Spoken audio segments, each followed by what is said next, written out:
नमस्कार, news point लेकर हाजिर हूं मैं राजीव। दोस्तों, बिहार के चुनावी घमासान के बीच कुछ बड़े एक्शन होते हुए दिख रहे हैं। कल चुनाव आयोग एसआईआर पर बड़ी प्रेस कॉन्फ्रेंस शाम 4:15 बजे करने जा रहा है। इधर दिल्ली के विज्ञान भवन में कल चुनाव आयोग बड़ी प्रेस कॉन्फ्रेंस कर रहा है और माना जा रहा है कि पूरे देश में एसआईआर की इसके साथ ही चुनाव आयोग कल घोषणा करेगा। पूरे देश में एसआईआर करवाने की घोषणा को लेकर यह प्रेस कॉन्फ्रेंस होगी। बिहार के बाद जिन राज्यों में चुनाव होने हैं उन राज्यों में पहले एसआईआर कराई जा सकती है। ये सारी खबरें बाहर हैं।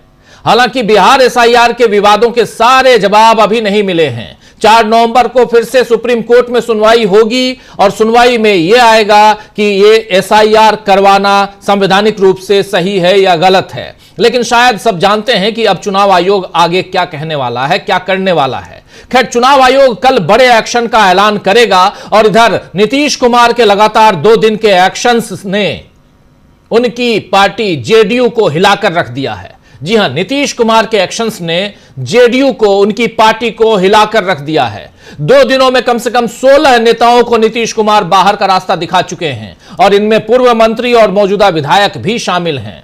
लेकिन जिन लोगों ने बगावत करके निर्दलीय चुनाव लड़ने की हिमाकत दिखाई, उन पर नीतीश ने सख्ती दिखाई है। अब सवाल यह है कि नीतीश कुमार इस सख्ती के जरिए क्या बीजेपी को भी संदेश दे रहे हैं, पैगाम भेज रहे हैं कि जब मैंने अपनी पार्टी के दिग्गज नेताओं को नहीं बख्शा तो मैं बीजेपी को भी नहीं बख्शूंगा।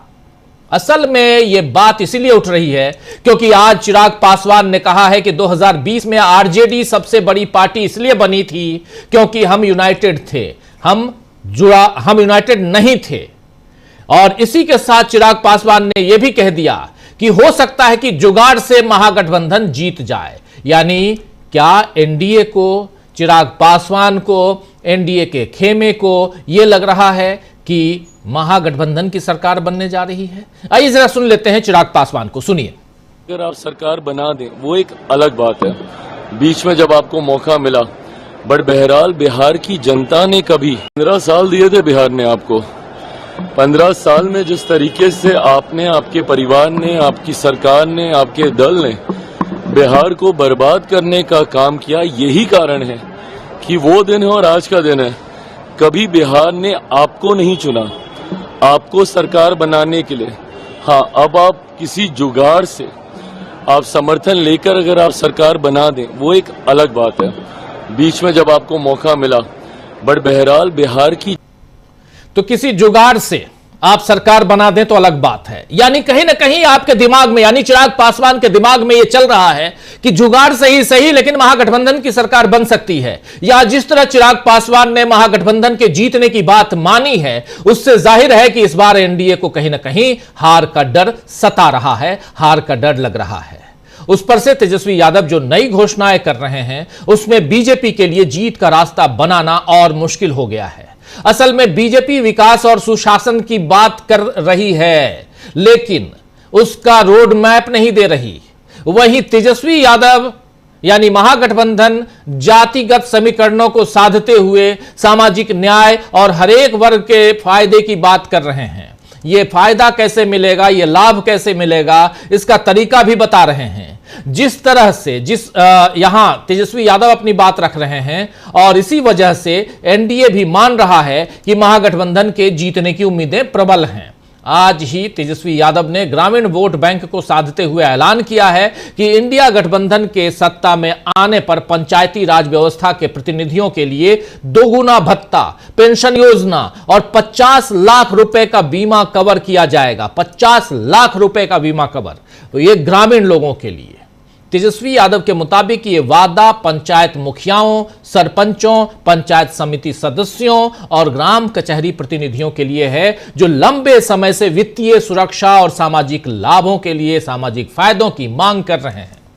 इसके अलावा सार्वजनिक वितरण प्रणाली यानी पीडीएस के वितरकों के लिए प्रति क्विंटल मार्जिन मनी में भारी वृद्धि और नाई, कुम्हार, लोहार जैसे पारंपरिक व्यवसायों से जुड़े लोगों को 5 लाख रुपए के ब्याज मुक्त यानी यहां पर इंटरेस्ट फ्री लोन यानी ऋण का भी प्रावधान होगा।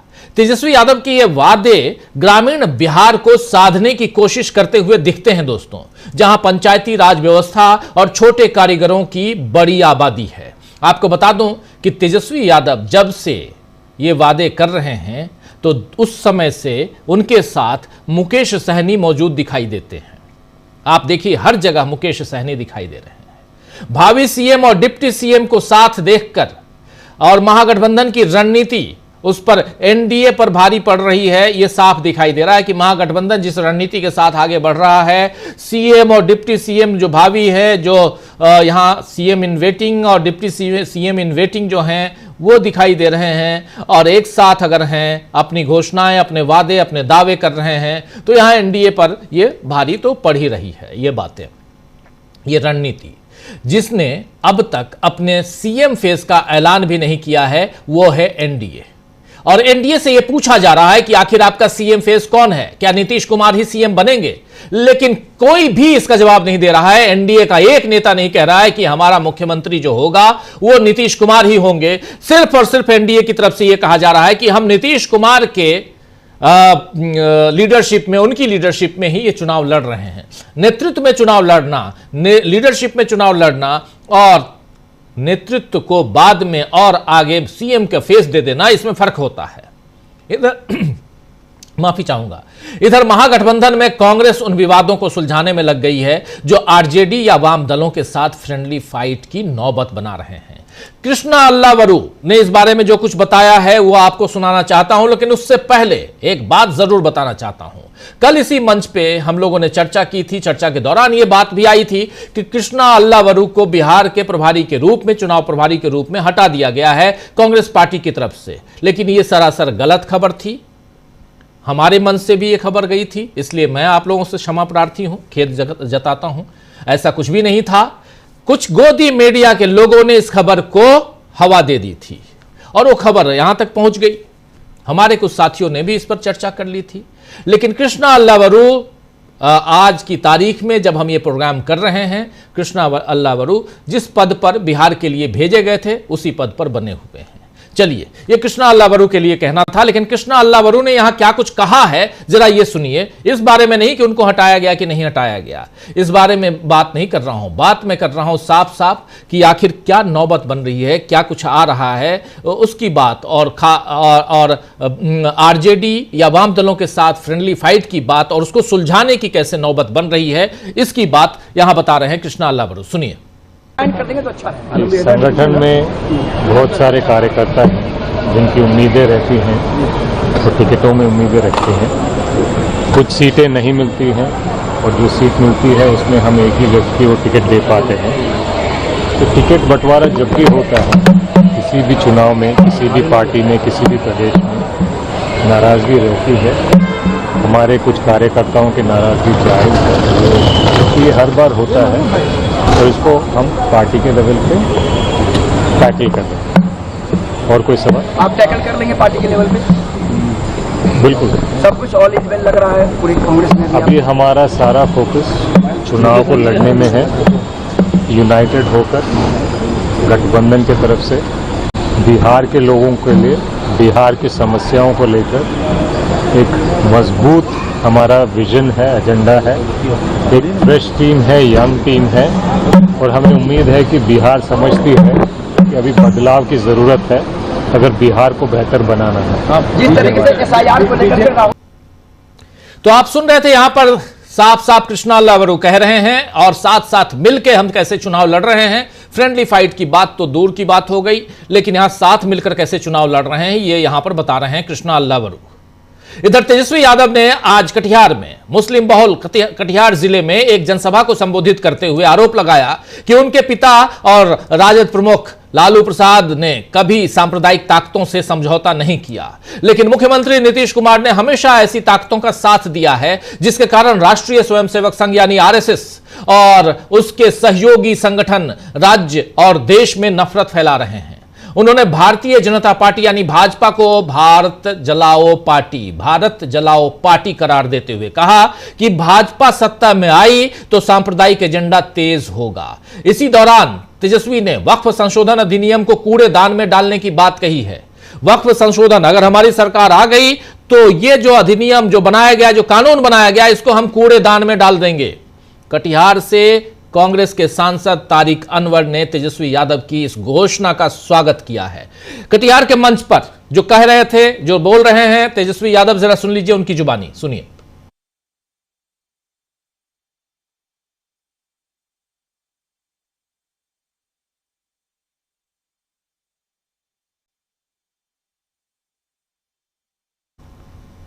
यहां आवाज नहीं आ रही है, चलिए अपनी टेक्निकल टीम को मैं कह रहा हूं कि तेजस्वी यादव की आवाज कहां से आए, जरा वो भी आप तक हम पहुंचाएं जो कह रहे थे। लेकिन बहुत इंपॉर्टेंट है, इस बीच एक खबर और आ रही है। खबर यह है कि एक तरफ कह रहे हैं चिराग पासवान कि महागठबंधन जुगाड़ से ही सही लेकिन सरकार बना लेगा, तो उनके घर भागे भागे पहुंच गए हैं। इस वक्त ये तस्वीर आप देखिए, नीतीश कुमार चिराग पासवान के घर पहुंचे, चिराग पासवान से मिलने नीतीश कुमार चिराग पासवान के घर पहुंच गए हैं। अब इन लोगों के बीच क्या बातें होती हैं, क्या मुलाकात में क्या चर्चा होती है, और मुलाकात दो राजनेताओं की हो तो आप समझ सकते हैं चर्चा तो सियासी ही होगी। और चूंकि चुनाव बिल्कुल सिर पे है, कल बिहार में छठ महापर्व है, कल पहला अर्घ और परसों दूसरा समापन, और आज खरना, और बिहार में गतिविधियां काफी तेज हैं, सियासी गतिविधियां इस महापर्व के साथ साथ। और इस बीच की अभी की तस्वीर है ये, जब चिराग पासवान के घर पहुंचे हैं नीतीश कुमार चिराग पासवान के घर पहुंचे। शायद नीतीश कुमार नाराज हो रहे होंगे, अंदर बैठकर अपनी नाराजगी जाहिर भी करें कि तुम कैसे कह रहे हो, क्यों कह रहे हो, इससे हम डाउन होंगे। लेकिन ऐसा क्या हो रहा है, क्यों हो रहा है, ये चर्चा जरूरी है। आज चर्चा करेंगे दोस्तों कि बिहार में एक्शन भरा ये रविवार, आज का दिन किस खेमे के लिए खुशी लाया और किसको परेशान कर गया।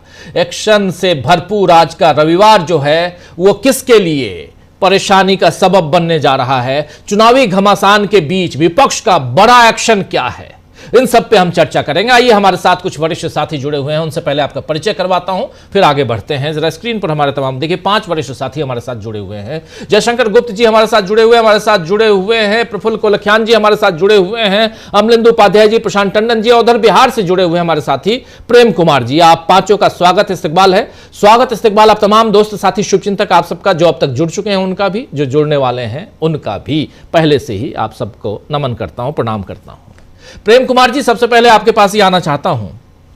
छठ का त्योहार बिल्कुल, लेकिन इन सब के बीच ये सियासत क्या चल रही है। आज एक्शन में, बहुत ज्यादा एक्शन में उधर नीतीश कुमार भी दिखाई दे रहे हैं, और चिराग माफी चाहूंगा तेजस्वी यादव जो हैं वो वादों की झड़ी लगा रहे हैं और 50 लाख रुपए के बीमा की बात कर रहे हैं ग्राम पंचायत लेवल के, यानी मुखिया, सरपंच, पंचायत कर्मियों के लिए। और इतना ही नहीं, जो पीडीएस सिस्टम में उसमें भी पर क्विंटल जो है उसका कमीशन, इन तमाम बातों को, ग्रामीण बिहार को साधने की जो कोशिश है उसको लेकर अगर आपसे मैं पूछूं कि इसका कितना फायदा हो सकता है, अगर ये बात, ये नैरेटिव गांव तक पहुंच जाए तो। देखिए, तेजस्वी यादव की सभाएं जिस तरह से भीड़ बटोर रही हैं, चाहे वैशाली के इलाके हों, चाहे अररिया के इलाके हों, हर जगह उनकी सभाओं में जोश है, भीड़ है। और दूसरी तरफ जो घटनाएं राजनीतिक घट रही, तेजस्वी यादव से इस इलाके के बड़े राजपूत नेता, बाहुबली नेता रमा सिंह ने मुलाकात की है आज, तो ये भी बड़ी घटना है, क्योंकि पूरे वैशाली, मुजफ्फरपुर, सोन, जो छपरा, इन सब इलाकों में राजपूत वोट्स की अपनी महत्ता है और ये कई सीटों पर प्रभाव डालेंगे, तो ये भी बड़ी घटना है जी। इसके बाद हम देखें, आज जो आप बता रहे हैं, जो खबर आ रही है कि चिराग पासवान ने जो बात कही कि चुनाव के बाद कुछ ऐसा हो सकता है कि जुगाड़ से आरजेडी की सरकार बन जाए, तो इसके तुरंत बाद, क्योंकि एनडीए में जो घटक दल है वो दरअसल ऑर्केस्ट्रा कर रहे हैं, कोई बचा रहा है, कोई हैंडल कर रहा है, तो जैसे ही चिराग पासवान ने ये बाइट दी, वैसे ही इसके डैमेज कंट्रोल की तुरंत आवश्यकता समझी गई और उसी हिसाब से आप दूसरी तस्वीर भी दिखा रही हैं कि नीतीश कुमार मिलने गए हैं चिराग पासवान से।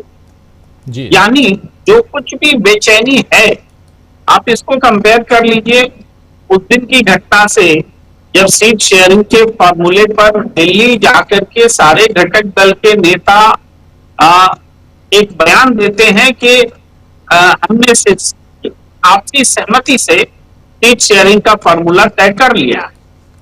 तो उस समय भी कोई ऑर्केस्ट्रा जो था वो ये काम करवा रहा था, और जैसे ही दिल्ली लौटे घटक दल के लोग, नेताओं ने अपनी दुख का इजहार किया था, अपनी नाखुशी जाहिर की थी, और दोबारा से वो सीट शेयरिंग पर सहमति बनानी पड़ी और दोबारा प्रतिबद्धता दिखलानी पड़ी।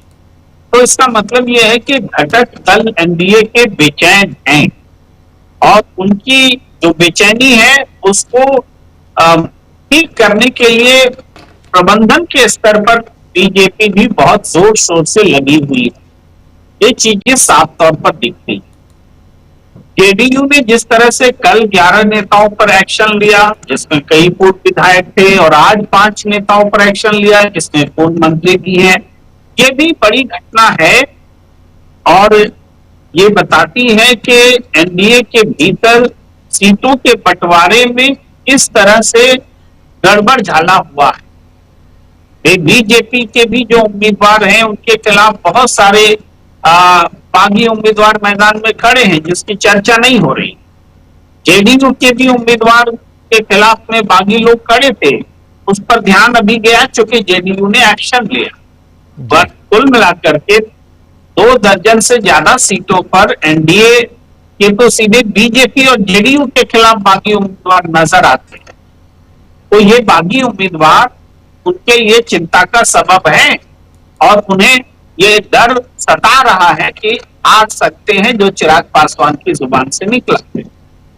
दूसरी तरफ तेजस्वी यादव और मुकेश सहनी यानी पिछड़ा और अति पिछड़ा का जो कॉम्बिनेशन है, ये कॉम्बिनेशन घूम घूम कर जनता के बीच पुल बंद कर रहा है मतदाताओं को, और इस आधार पर के सरकारी नौकरी देंगे, रोजगार मुद्दा है, पलायन इस सरकार की देन है, इन सब बातों से आगाह कर रहे हैं। और इसी बीच जिस तरह से वक्फ बोर्ड का मुद्दा उठा, वक्फ बोर्ड कानून का मुद्दा, उसको लेकर के आज ये चूंकि गोदी मीडिया का भी ये बहुत फेवरेट सब्जेक्ट है, बीजेपी का भी ये फेवरेट सब्जेक्ट है, और इस पर ध्रुवीकरण की राजनीति सूट करती है।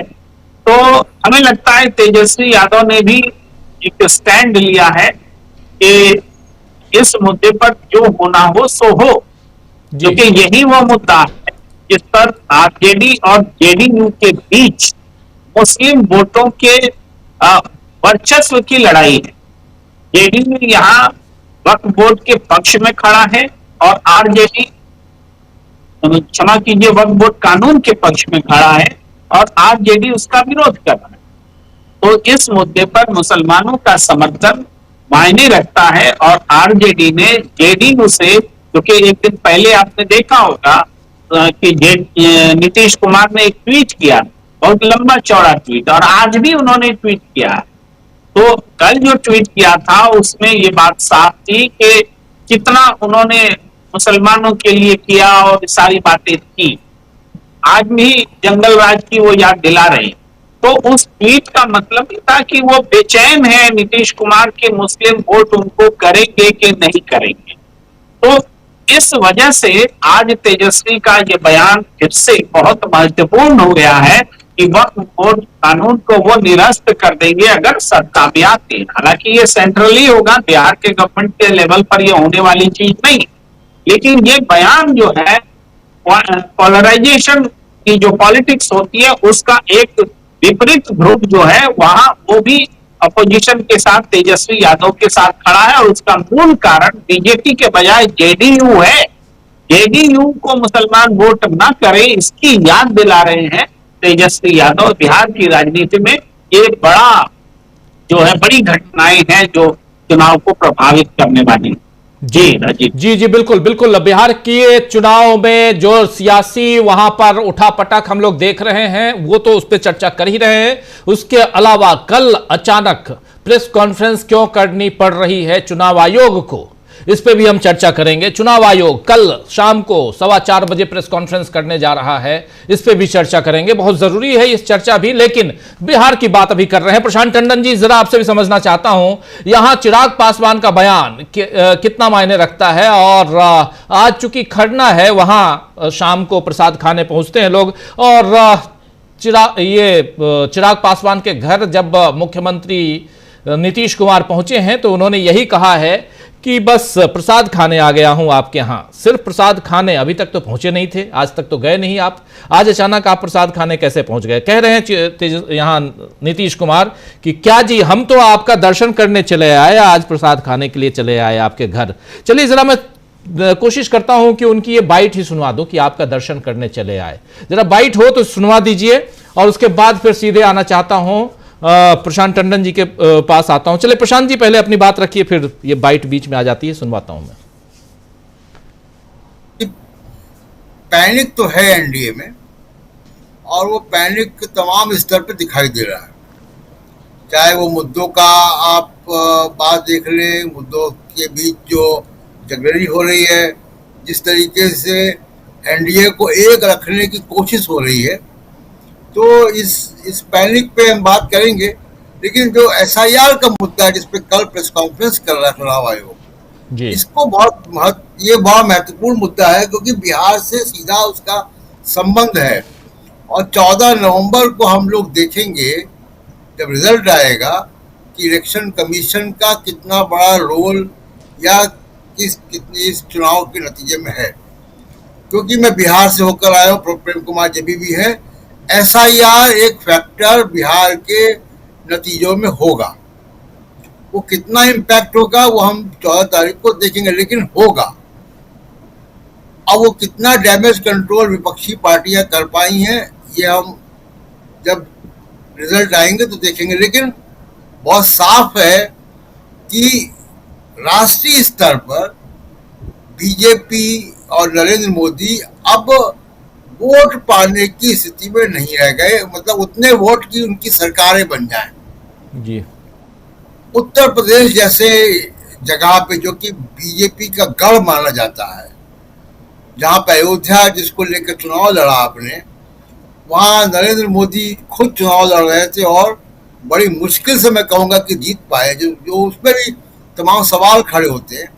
अयोध्या आप हार गए, 36 सीटों पे आप वहां पे जीत पाए, 36 सीटों पे 9% का वोट शेयर कम हुआ। मैं यूपी की बात क्यों कर रहा हूँ बिहार के चुनाव में जी, उसका रीजन है कि उत्तर प्रदेश जैसे स्ट्रांग होल्ड में भी बीजेपी का 9% वोट शेयर गिर जाना, सीटें लगभग आधी हो जाना, अयोध्या की सीट हार जाना, ये अलार्मिंग था। इसने बीजेपी के लिए अलार्म बेल बजा दी थी कि अब बगैर कुछ चुनाव आयोग के बिल्कुल एक्टिव पार्टिसिपेशन के वो चुनाव नहीं जीत सकते। और इसमें चुनाव आयोग को कोई बेनिफिट ऑफ डाउट देने की स्थिति में मैं तो नहीं हूं। कम से कम चुनाव आयोग एक बिल्कुल रेफरी की जगह प्लेयर की भूमिका निभा रहा है। बिहार की जनता उसको शिकस्त देते बात और है, लेकिन चुनाव आयोग ने कोई कसर नहीं छोड़ी है बिहार के चुनाव को प्रभावित करने में बीजेपी के पक्ष में। और इसलिए बड़ा महत्वपूर्ण हो जाता है कि जो एसआईआर आप कर रहे हैं, सुप्रीम कोर्ट ने फैसला अभी किया नहीं और आप आगे बढ़कर कर रहे हैं, उसका बहुत साफ संकेत ये है कि आप सुप्रीम कोर्ट से आगे जाकर ये काम इसलिए करना चाहते हैं क्योंकि अब आपको राष्ट्रीय स्तर पे जरूरत है कि किस तरीके से इलेक्टोरल रोल को मैनिपुलेट किया जाए। 65 लाख नाम हटा दिए गए हैं बिहार में, 21-22 लाख नाम नए जोड़े गए हैं। इसका क्या प्रभाव आता है वो हम देखेंगे, और इसीलिए राष्ट्रीय स्तर पे ये हो रहा है। अब बात आती है कि एनडीए के खेमे में क्या हो रहा है, क्यों नीतीश कुमार और चिराग पासवान यही दिखाई दे रहे हैं। जब इनको 29 सीटें मिली तो पूरे एनडीए में खलबली मच गई और ये संदेश गया कि बीजेपी और जेडीयू में जो 101 की बंटवारा है उसमें बीजेपी ने जो है डंडी मार ली, जिसको कहा जाए कि उन्होंने पीछे के रास्ते से चिराग पासवान की पार्टी के जरिए अपने कैंडिडेट उतारने की तैयारी कर ली जी। और एनडीए में एक बड़े बिग ब्रदर का हैसियत उन्होंने बना के रखी। उसको लेकर जो तमाम परसेप्शन जो बना कि एनडीए में एकता नहीं, और अभी भी नहीं है। आज वो इस मजबूरी में गए, शायद उनको कहा गया कि जाने को, दिल्ली से कहा गया होगा कि जाइए तस्वीरें खिंचवाइए साथ में चिराग पासवान और उसके साथ। लेकिन बड़ा सवाल राजीव जी है, जो मैंने कल भी कहा था, कि गठबंधन बनते क्यों हैं? गठबंधन बनते इसीलिए हैं कि एक पार्टी की जो वोट उसका जनाधार है, उसका वोट ट्रांसफर दूसरे दलों में हो पाए। एनडीए में ये काम बड़ा मुश्किल इस वक्त लग रहा है। और पिछली बार भी आप देखिएगा कि जब पिछले 2020 के चुनाव हुए थे तो चिराग पासवान की वजह से ही कहा गया कि नीतीश कुमार की पार्टी का बुरा हाल हो गया। 71 सीट से 43 सीट पे वो आ गए थे जी। अब उनको साधने के लिए कोशिश की जा रही है, लेकिन सवाल वही पैदा होता है कि क्या जेडीयू का वोट कितना बचा है, क्योंकि पसमानदा मुसलमान का बड़ा एक कंस्टिट्यूंसी थी जो कि जा चुकी है। ईबीसी के इनके वोट बैंक में डेंट है, वो उसका भी मूवमेंट दिखाई दे रहा है बिहार में। प्रेम कुमार जी बताएंगे, उसका मूवमेंट है, वो कांग्रेस की तरफ भी आ सकता है, वो जेडीयू की तरफ भी जा रहा है। और दोनों पार्टियों ने, कांग्रेस जेडीयू ने, बड़ी संख्या में ईबीसी के उम्मीदवार भी दिए हैं। डिप्टी सीएम भी उसी समाज से आ रहे हैं जी। तो एक बड़ा स्पष्ट संदेश महागठबंधन ने दे दिया है।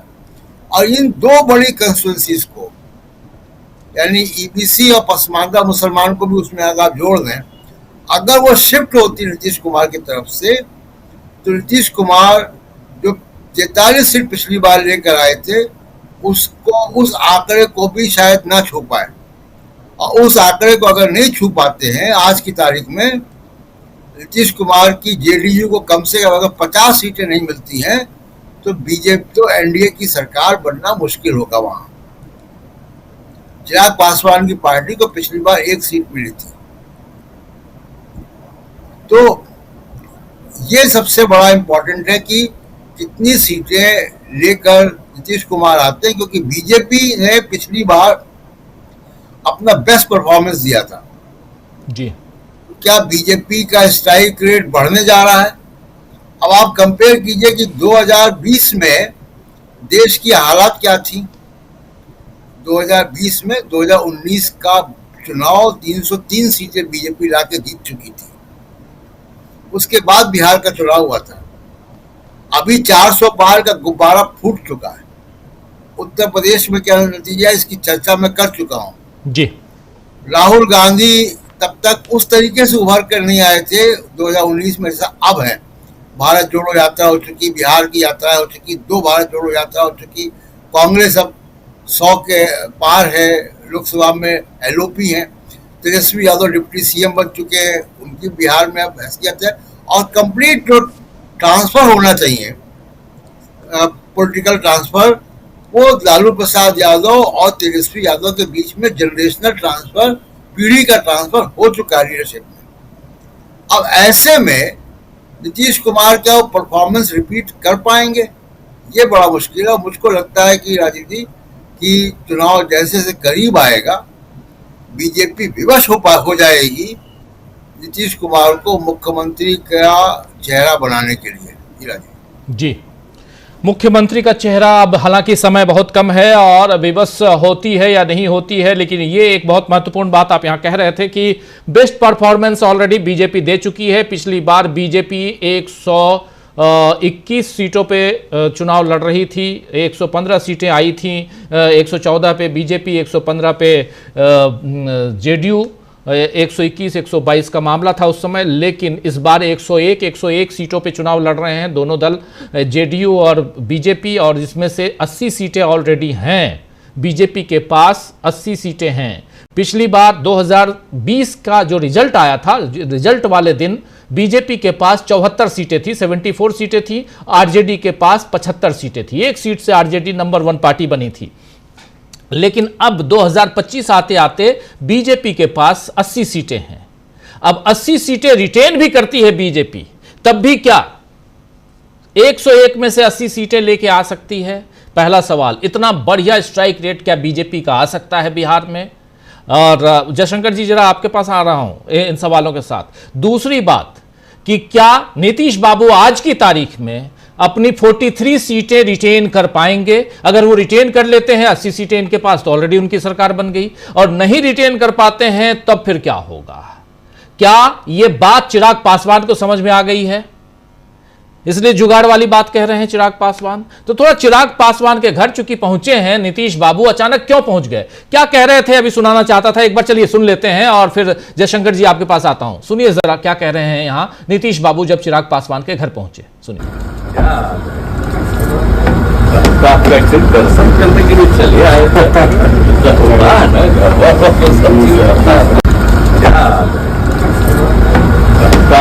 दर्शन करने के लिए चले आए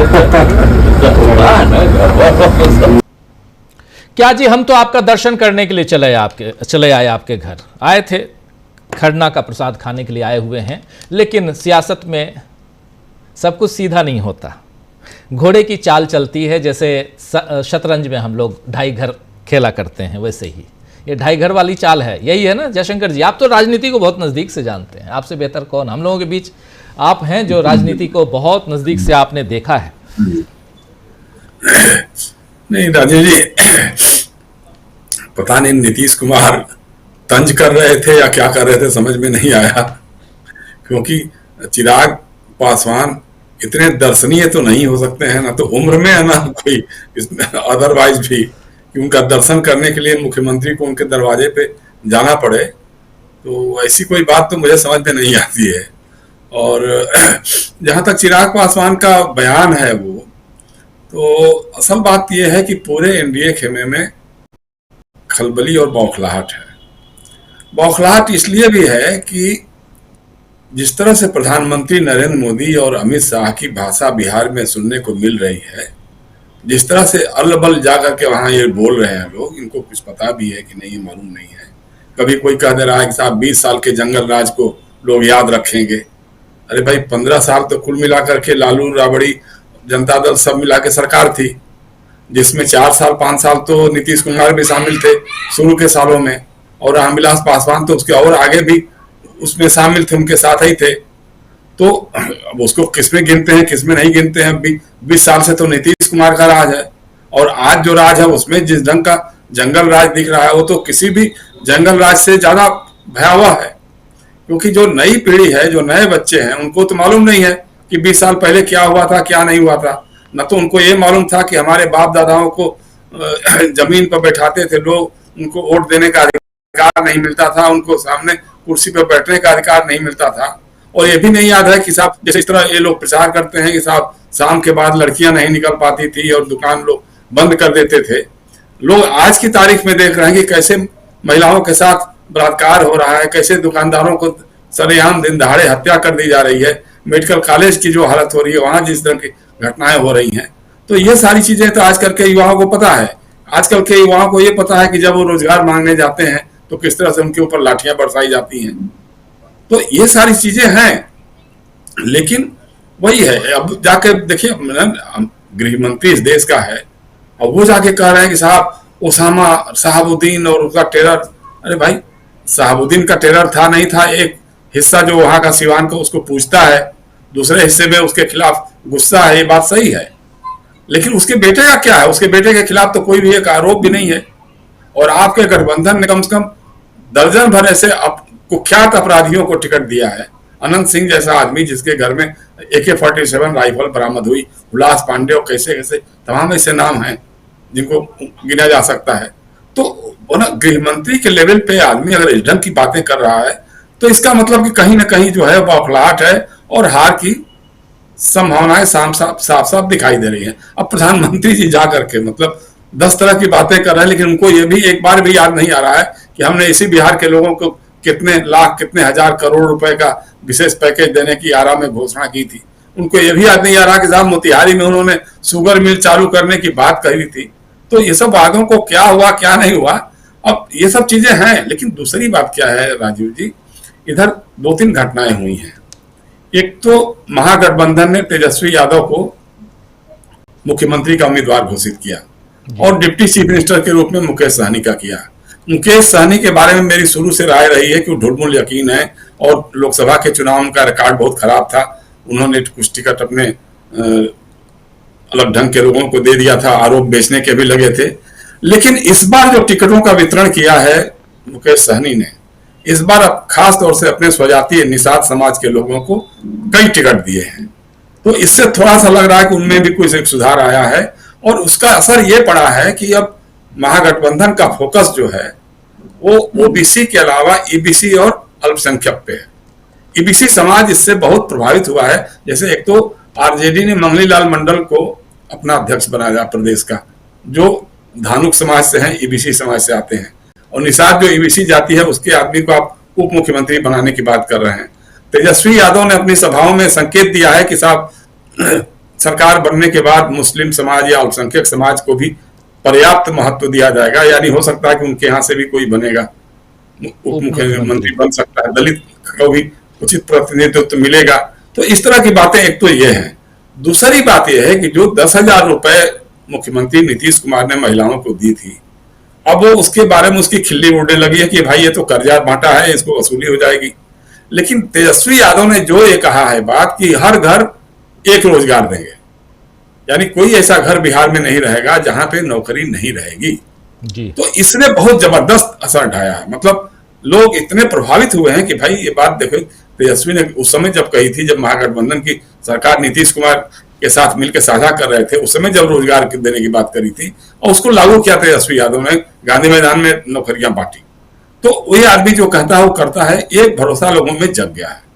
दूसरी तरफ देखिए आपकी अपर कास्ट जो है बिहार का, जो बार बार बीजेपी के साथ या जनता दल यू के साथ घूम फिर करके रहता था, इस बार उसमें भी नाराजगी बहुत दिखाई दे रही है। हम देख रहे हैं जो बहुत सारे सोशल मीडिया के चैनलों पे जो बात उभर के आ रही है, भूमिहार समाज के लोग हैं या ब्राह्मण समाज के लोग हैं। एक तो कांग्रेस ने अपर कास्ट के लोगों को, काफी लोगों को टिकट दिया है, तो इससे लग रहा है कि महागठबंधन जो एक सामंजस्य बनाने की कोशिश कर रहा है, उसमें सबको एक समीकरण देने की बात हो रही है, इसने प्रभावित किया। तो जो दूसरी बात अभी आप जो बता रहे थे कि जो पंचायतों को महत्व देने की बात है, पेंशन या भत्ता देने की बात, तो अब पंचायतें तो इतनी बदनाम हो चुकी हैं, उनके लिए कोई व्यवस्था तो है नहीं, कोई सोशल सिक्योरिटी तो है नहीं। एक बार जीत गए तो ठीक है, जैसे उसे करते हैं लोग, पैसा खर्च करते हैं, पैसा बनाते हैं। लेकिन अगर उनको सोशल सिक्योरिटी मिल जाएगी तो हो सकता है कि उस सब पे रोक लगे, तब जनता दौड़ के जाएगी कि हाँ भाई प्रधान जी, आपके लिए तो पेंशन की भी व्यवस्था, आपके लिए तो वेतन भत्ते की भी व्यवस्था भी तेजस्वी यादव ने कर दी है, तो फिर आप क्यों कर रहे हैं। उसी तरह से जैसे वक्फ संशोधन कानून की बात हो रही है, देखिए जनता दल यू मुसलमानों का हित ऐसी बोलने की बात करके, जैसे पसमानदा मुसलमान या जो भी, जनता दल यू के साथ लोग रहते रहे हैं। लेकिन जब वक्फ संशोधन विधेयक का मामला आया संसद में, तो जनता दल यू ने उस विधेयक का समर्थन किया। कोसी अंचल में सीमांत बिहार में एआईएमएम के ओवैसी साहब भी घूम करके वोट मांग रहे हैं। लेकिन जिस ढंग का विरोध संसद में करना चाहिए था एआईएमएम के लोगों को भी, तो उस ढंग का विरोध वो लोग भी नहीं कर सके थे। आरजेडी ने खुल करके विरोध किया था, ये बात सही है। तो अगर तेजस्वी यादव ये कहते हैं कि ये कूड़ेदानी में फेंकने वाली चीज है, कम से कम खुल करके एक आदमी बोल तो रहा है ना, तो ये बातें अपील कर रही हैं वहां के अल्पसंख्यक समाज को भी, और इसमें कोई संदेह नहीं है। छिटपुट तो होता रहता है, कहीं इधर का उधर का कुछ मिल जाए, बात अलग है। लेकिन एन ब्लॉक जो है ओबीसी का और ईबीसी का और माइनॉरिटीज का वोट महागठबंधन के साथ जुड़ने जा रहा है, इसमें कोई संदेह नहीं है। और मेरी अपनी जो मेरा आकलन है, मैंने जितना बिहार को समझा हुआ है, अगर चुनाव आयोग ने कुछ ज्यादा बड़ा जाल बट्टा नहीं किया और चुनाव स्वतंत्र और निष्पक्ष ढंग से हुए और मतगणना भी स्वतंत्र और निष्पक्ष ढंग से ही करा दी गई, मुझे नहीं लगता है कि 100 का आंकड़ा एनडीए के लोग पार कर पाएंगे। अब उसमें कितना बीजेपी को मिलेगा, कितना चिराग को मिलेगा, कितना जनता दल को मिलेगा, कितना हम और कुशवाहा जी को मिलेगा, ये सोचने वाली बात हो सकती है। लेकिन मेरा अपना ये है कि 100 का आंकड़ा लोग पार नहीं कर सकते हैं, बशर्ते चुनाव निष्पक्ष हो जाए, चुनाव स्वतंत्र ढंग से हो जाए और मतगणना भी निष्पक्ष ढंग से करा दी जाए। जी राजीव जी बिल्कुल आप सही कह रहे हैं। अगर निष्पक्ष ढंग से, और जो आप बात कह रहे हैं, कई लोग बिहार के जानकार जो बिहार में बैठे हैं और राजनीति पर गहरी पकड़ रखते हैं, वो भी यही कह रहे हैं कि अगर निष्पक्षता के साथ ये चुनाव हो तो एनडीए 100 के आंकड़े को, यानी 3 डिजिट में एनडीए नहीं आ पाएगा। ऐसे में ये ज़रूरी है कि चुनाव आयोग कम से कम निष्पक्ष ढंग से चुनाव करवाए। कोई जीते कोई हारे, लेकिन इतना तो ज़रूरी है कि चुनाव निष्पक्षता के साथ हो। क्या ऐसा होगा, इस पे हम आएंगे और बात तो करेंगे ही चुनाव आयोग की, लेकिन उससे पहले बिहार में जो चल रहा है, जो सियासी उठा पटक चल रही है, उस पर चर्चा हम आगे बढ़ाते हैं। ज़रा आना चाहता हूं प्रफुल्ल जी आपके पास। कैसे आप देखते हैं यहाँ पर, क्या ये डर है चिराग पासवान का कहना कि जुगाड़ से महागठबंधन सरकार बना सकता है? नमस्कार, बिल्कुल डर है, और डर है इसलिए तो कहा है। सारा तामझाम आपके हाथ, चुनाव आयोग आपके हाथ, प्रशासन आपके हाथ, सरकार आपकी, और जुगाड़ हो जाएगा महागठबंधन का। तो ये कौन सा जुगाड़ है जो हो जाएगा और जिसका डर इनको सता रहा है? ठीक ही कहा है जयशंकर सर ने कि ये 100 का आंकड़ा नहीं पार करेंगे। पिछली बार का जिनका स्ट्राइक रेट जो जेडीयू का था, वो इस बार इनका एग्रीगेटेड स्ट्राइक रेट वही होगा एनडीए का, इसलिए 100 के आसपास ही रहेंगे, उसको जाएंगे नहीं। ऐसा क्यों हुआ? क्योंकि बीजेपी की जो पॉलिटिकल प्लानिंग थी इस चुनाव को लेकर के, और उसका वो सफल नहीं चाहते थे। वो चाहते थे नीतीश कुमार जी को इस चुनाव में माइनस कर देना और आरजेडी के साथ भिड़ना, डायरेक्ट नीतीश कुमार जी को बात दे करके, और हो संभव हो तो कांग्रेस के साथ भिड़ना, क्योंकि उन्हें लग रहा था कि कांग्रेस भी अपनी गतिविधि यहाँ मजबूत कर रही है और वो और आरजेडी को ओवरटेक करने की कोशिश करेगी, उससे आगे बढ़ने की कोशिश करेगी। तो इसको भारतीय जनता पार्टी और कांग्रेस के बीच की लड़ाई में तब्दील करने की उनकी ख्वाहिश थी, क्योंकि वे ये चाहते थे कि जैसा कि नड्डा साहब कह के गए थे कि यहाँ पर क्षेत्रीय पार्टियों का अस्तित्व खत्म हो जाएगा, और जाहिर है कि ये 2 राष्ट्रीय पार्टियां थी, तो उस ये मंसूबा इधर भी बांध रहे थे, और इसके चलते इनको लग रहा था। लेकिन जिस प्रकार कांग्रेस ने अपनी मध्यम तेज राजनीति के माध्यम से माहौल तो बना दिया, लेकिन कांग्रेस अब फूक फूक कर कदम रख रही है और आरजेडी ही आगे है, और आरजेडी के आगे होने के कारण स्थिति ये बन गई, उन्होंने मुख्यमंत्री की घोषणा कर दी कि उनके उम्मीदवार ये होंगे, तेजस्वी प्रसाद यादव जी होंगे। तो अब एनडीए पर ये दबाव बन गया कि वे नीतीश कुमार जी को मुख्यमंत्री का चेहरा घोषित करें। अभी सीधे सीधे वे नहीं घोषित कर रहे हैं, लेकिन कहीं कहीं इस तरह की बात हो रही है। सम्राट चौधरी इस बात को कह रहे हैं कि हाँ यही मुख्यमंत्री होंगे, बल्कि ये कुशवाहा जी तो यहाँ तक कह रहे हैं कि वही थे, वही हैं और वही रहेंगे। अब भाई वो कहना चाहते हैं, कह रहे हैं नहीं कह रहे हैं, कि वे कहना चाहते हैं कि वे थे, हैं और रहेंगे, और ये उसी आज या इस तरह का विधान कर रहे हैं। ये शंका उन लोगों को बिल्कुल घर कर गई है, ये ऐसी स्थिति उत्पन्न हो गई है। जहां तक वक्फ का मामला है, तो अभी मुझे लगता है कि न्यायिक समीक्षा के अधीन है। जिस प्रकार इससे हमारा ज्वाइंट पार्लियामेंट्री कमेटी या पार्लियामेंट्री कमेटी में जिस ढंग से बात हुई, और यही वह मामला है जिसको लेकर के न्यायिक समीक्षा की बात बार बार उठती है। न्यूक्लियर बम और आदि आदि की बात कहने वाले चले गए, राजनीतिक परिदृश्य से पता नहीं आजकल कहाँ है। तो उन्होंने कहा था ये वक्फ कानून काफी महत्वपूर्ण है, और इसके कई एंगल हैं, और उन्होंने जो दिया है वो निश्चित रूप से उस दौर की बेचैनी की याद मुस्लिम वोटरों में जरूर आ जाएगी, जो वक्फ कानून को इंट्रोड्यूस करते समय में वो हुई थी। तो अब देखिए कि इसमें होता क्या है। भारतीय जनता पार्टी के पास इस समय में कोई चेहरा है नहीं, जो चेहरे हैं वो चेहरे नहीं है, मोहरे हैं। भारतीय जनता पार्टी अपने तमाम चेहरों को खत्म कर दिया। एक जमाने में राज्य में कैलाश जोशी हुआ करते थे, बिहार में ही कैलाशपति मिश्रा हुआ करते थे, मध्य प्रदेश में बाबूलाल गौर, और तमाम तरह के चेहरे थे, राजनाथ सिंह थे, जिनका राजनीति में मुख्यमंत्री के पद के जो उम्मीदवार हो जाते थे। बिहार में ऐसा कौन चेहरा है जिनका होगा? और हर चेहरा जो चूंकि घोषित नहीं है, तो हर चेहरा को लग रहा है कहीं उसी का लॉटरी लग जाए। तो एक तो स्थिति है। दूसरी, लेकिन कोई चेहरा हो रहा है नहीं, और इनको अब चेहरे की तलाश भी नहीं है। इसीलिए ये इसको नहीं घोषित करेंगे। और किसी भी कीमत पर अगर जीत हो भी जाती है तो नीतीश कुमार जी भारतीय जनता पार्टी के किसी नेता को मुख्यमंत्री बनाने के लिए अपना सहयोग कभी भी नहीं देंगे, कभी भी अपने राजनीतिक सहयोग का समर्थन नहीं करने जाएंगे। रही बात चिराग पासवान के यहाँ जाने की, तो ठीक ही कहा सर ने, उसमें एक तंज है। पहली बार नहीं गए, मकर संक्रांति के दिन गए थे, बुलाए गए थे, आमंत्रित थे खिचड़ी खाने के लिए, और चिराग पासवान खुद ही गायब हो गए। का तो पूजा कर रहे थे या कहीं और थे। और उस पर बहुत राजनीतिक रूप से इसकी काफी चर्चा भी हुई थी। इस बार वो गए हैं, उन्होंने कहा कि दर्शन करने आ गए हैं, यानी पिछली बार दर्शन नहीं था। ये जबरदस्त तंज है और उन वोटरों को ये संकेत देने का है, क्योंकि मैं पहले भी हम लोग बातचीत कर चुके हैं इस पर कि जब रामविलास पासवान जी बिहार के राजनीति में कम सक्रिय होकर के केंद्र की राजनीति में सक्रिय हो गए, तो उसमें जो इनका जो कोई नेतृत्व नहीं बचा था, एबीसी जिसे आज कहते हैं, जिसकी संकल्पना कर्पूरी ठाकुर ने की थी और जिसे नीतीश कुमार जी ने और आगे बढ़ाया था, मजबूत किया था, तो उन तमाम लोगों को लेकर के नीतीश कुमार जी आगे बढ़ रहे थे।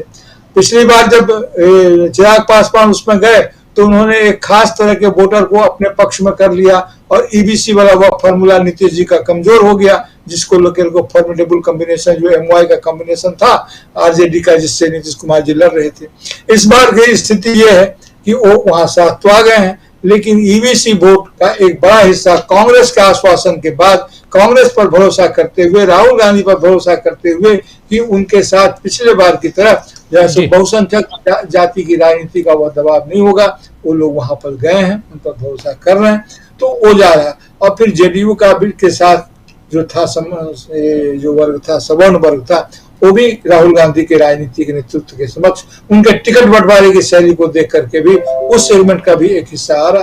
तो जाहिर है कि बिहार की राजनीति में एक महत्वपूर्ण परिवर्तन तो हो ही रहा है और छठ के बाद इसको और दिखेगा सर। जी, छठ के बाद और दिखेगा। जरा जल्दी से आना चाहता हूं अमलेंदु जी आपके पास, और बहुत सारे मुद्दे हैं जिस पे चर्चा करना चाहता हूं मैं।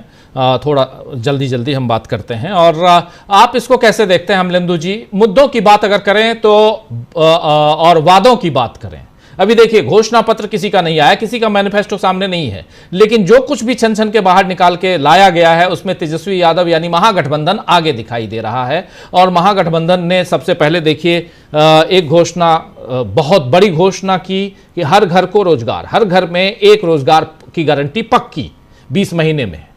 इसके बाद फिर जीविका दीदियों को 30,000 रुपये महीना वेतन, इसके साथ साथ और भी बहुत कुछ है। तीसरी चीज इसके साथ ही संविधान पर काम करने वाले लोगों को, संविधान नियुक्ति वालों को परमानेंट। इसके बाद आज ग्रामीण बिहार की बात, पंचायत लेवल के लोगों के लिए सब कुछ। फिर पीडीएस वितरण जो प्रणाली है उस पर, सार्वजनिक वितरण प्रणाली, उसमें आप देखिए, उसमें भी पीडीएस में भी कमीशन की बात जो है उसको बढ़ाया जाएगा पर क्विंटल। मतलब धीरे धीरे अपने पत्ते खोल रहे हैं इंडिया गठबंधन के नेता, ये दिखाई दे रहा है। और उधर उनके पास यानी एनडीए के पास वादों के लिए कुछ नहीं दिखाई देता। 10,000 रुपये बांट दिए और शांत बैठे हुए हैं, ये अब तो सब कुछ हमारे हाथ में है।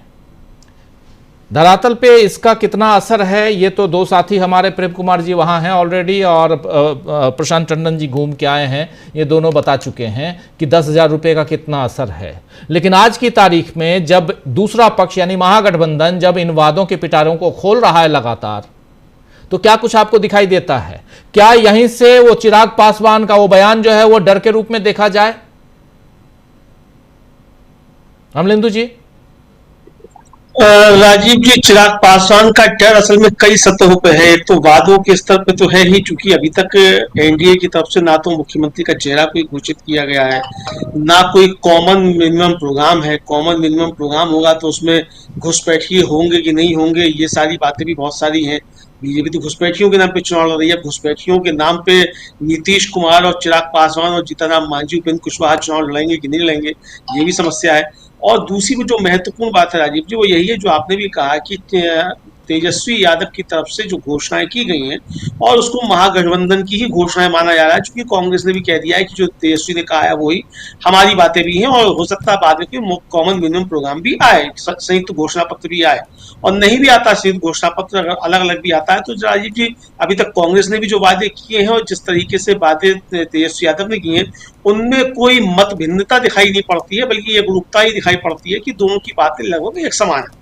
तो यहाँ ये डर दिखाई पड़ता है। दूसरा जो चिराग पासवान का राजीव जी डर है, वो डर ये है कि ये चर्चा बड़ी तेज है कि चिराग पासवान जिन 28 सीटों पे लड़ रहे हैं, वहां एक नारा चल रहा है कि लालटेन ही तीर है और तीर ही लालटेन है, ये नारा चल रहा है।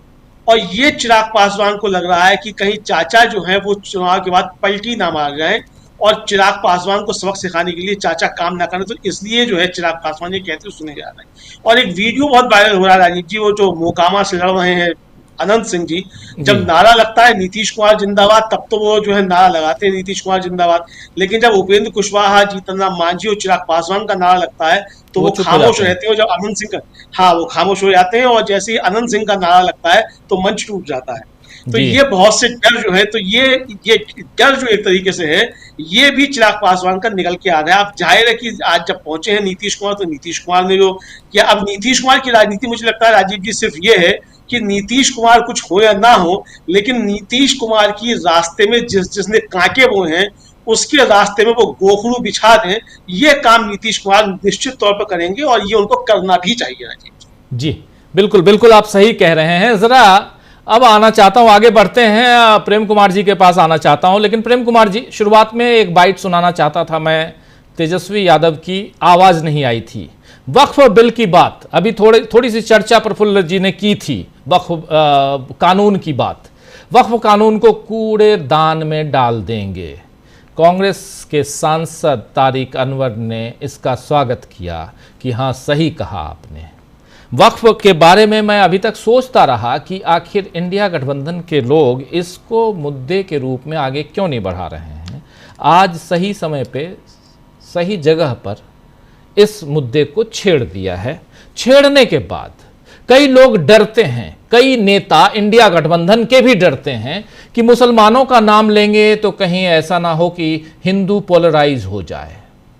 क्या बिहार में हिंदू मुसलमानों का मामला जो करना चाहती है बीजेपी, वो हो पाएगा? चूंकि आप बिहार में हैं और सांप्रदायिक ध्रुवीकरण जिसको कहते हैं, अपने पत्रकारिता की भाषा में इस शब्द का इस्तेमाल ज्यादा किया जाता है। जरा आपसे समझना चाहता हूं कि, और पहले सुन लीजिए तेजस्वी यादव ने कहा क्या है उस मंच से, कटिहार के रैली में जो मंच है वहां से क्या कुछ कहा है उन्होंने। जरा सुन लेते हैं आपकी बात, आपके बाद फिर इसी मसले पे प्रशांत टंडन जी और हमारे तमाम साथियों के बीच आता हूं। सुनिए जरा। हमारी सरकार बनेगी 14 नवंबर, आप लोग लिख लीजिए, ठीक है। हम लोगों की सरकार बनेगी तो पूरे गांव में लक्ष्मी जो है फेंकने का काम किया। ये देश सबों का देश है, सभी लोग चाहे हिंदू मुसलमान सिख ईसाई सब लोगों ने कुर्बानी दी है और संविधान में भी यही लिखा है, सब बराबर है, सबको वोट देने की ताकत संविधान में बाबा साहब अम्बेडकर ने देने का काम किया।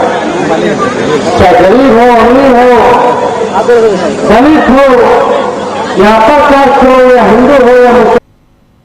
तो सुन लिए प्रेम कुमार जी, साफ साफ कॉन्फिडेंस है 14 तारीख को हमारी सरकार बन रही है। वक्फ बिल को कूड़ेदान में, वक्फ संशोधन अधिनियम कानून, अब तो कानून बन चुका है, उसको कूड़ेदान में डाल देंगे।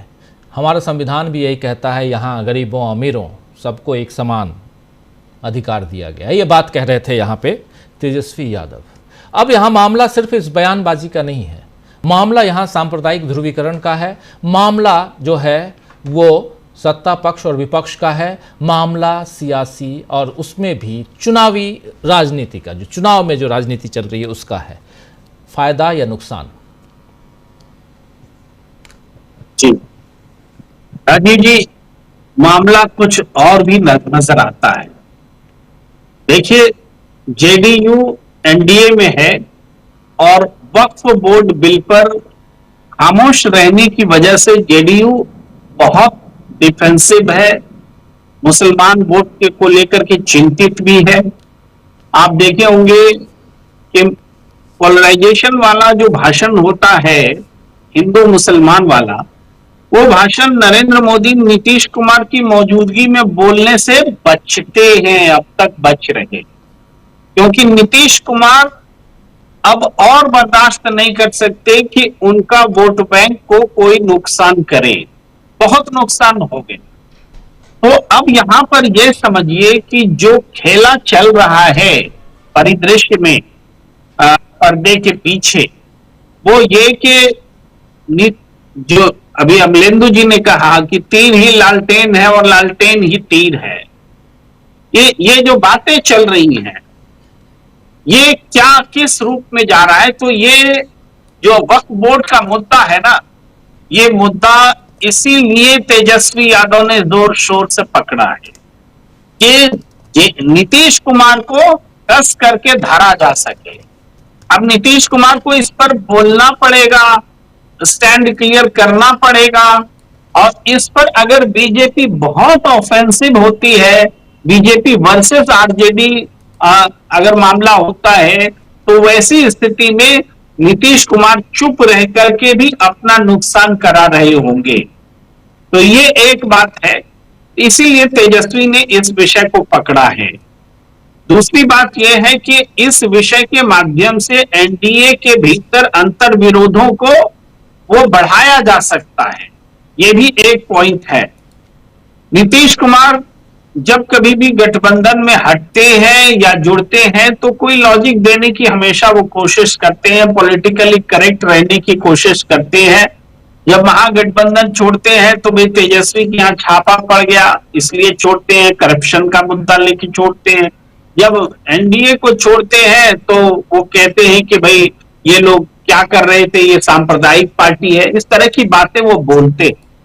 तो एक पृष्ठभूमि तैयार हो रही है, एक ऐसी स्थिति कि जब चाहे जैसा स्टैंड लिया जा सके। ये एक सिचुएशन भी है। नीतीश कुमार को जिस तरह से महागठबंधन ने अपना चेहरा घोषित कर दिया और नीतीश कुमार को एनडीए अपना चेहरा घोषित नहीं कर रहा है, तो ऐसे में नीतीश कुमार भी एक दबाव की पॉलिटिक्स खेल रहे हैं। वो भी तेजस्वी वाले मुद्दे पर ही बीजेपी पर दबाव डालने की कोशिश कर रहे हैं। ऐसे ही उपेंद्र कुशवाहा नहीं बोल रहे हैं कि नीतीश कुमार मुख्यमंत्री थे, हैं, रहेंगे। तो ये बोल रहे हैं, बुलवाया जा रहा है कि आप, हमने तो सुना कि डिप्टी सीएम विजय सिन्हा जी ने भी कह दिया 2 दिन 2 चैनलों पर, कल भी और आज भी, कि नीतीश कुमार मुख्यमंत्री हैं हमारे। लेकिन जब तक अमित शाह ये बात नहीं बोलते हैं, तब तक अमित शाह से तो बड़ा नेता कोई नहीं है जो इस बात को कहे कि नीतीश कुमार मुख्यमंत्री होंगे कि नहीं होंगे। बाकी कोई बोले उसका वैल्यू 0 है, अमित शाह को बोलना पड़ेगा। तो यहां पर पॉलिटिक्स है। तो नीतीश कुमार भी एक पॉलिटिक्स कर रहे हैं। मुस्लिम वोट एक महत्वपूर्ण बात है और इस मुद्दे पर नीतीश कुमार को साथ रखते हुए बहुत एग्रेसिव होकर के हिंदू मुसलमान करना नरेंद्र मोदी जी के लिए बहुत मुश्किल है। अमित शाह भी घुसपैठिया बोल रहे हैं, लेकिन बचकर बोल रहे हैं, क्योंकि उनको डर लग रहा है कि ज्यादा कुछ बोले तो नीतीश कुमार इसी पॉइंट पर गठबंधन से इधर उधर हो सकते हैं, उनको बहाना मिल सकता है। ये एक पॉलिटिक्स जो है इसको समझने की जरूरत है। बड़ा एकदम बोलते हैं ना, बहुत बारीक पॉलिटिक्स जो है वहां पर चल रही है, बिहार में होती हुई दिख रही है।